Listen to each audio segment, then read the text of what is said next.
আসসালামু আলাইকুম গাইস, সবাই কেমন আছেন? আশা করি আলহামদুলিল্লাহ ভালো আছেন। আমিও আলহামদুলিল্লাহ ভালো আছি। তো আজকে আপনাদের সামনে যে ভিডিও নিয়ে হাজির হয়েছি সেটা হচ্ছে রাস্তার দুর্দশা। সো আপনারা দেখতেই পাচ্ছেন ভিডিওতে রাস্তার কি অবস্থা।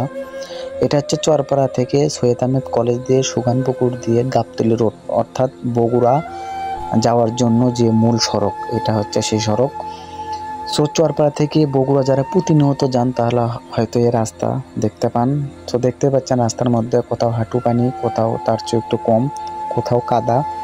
মনে করেন যে এই রাস্তা দিয়ে মানুষের চলাফেরা করতে অনেক অসুবিধা হচ্ছে। সো আমি অবশ্যই কর্তৃপক্ষ এবং রাস্তার কাজ যারা করেন তাদেরকে দৃষ্টি আকর্ষণ করছি, আপনারা যত দ্রুত সম্ভব এই রাস্তার কাজটি সম্পন্ন করবেন এই আশাই করছি। সো ভিডিও যেখান থেকে দেখছেন অবশ্যই শেয়ার করবেন যাতে তাদের নজরে আসে এবং দ্রুততার সঙ্গে রাস্তার কাজটি হয়।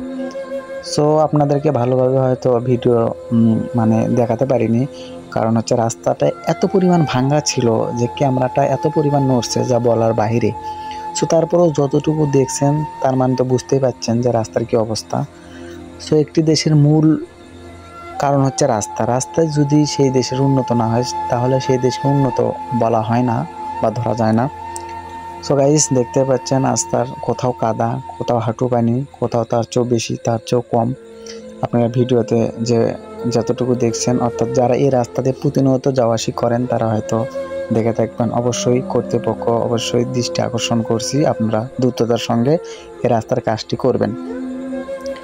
সো গাইস আজকের ভিডিও এ পর্যন্তই।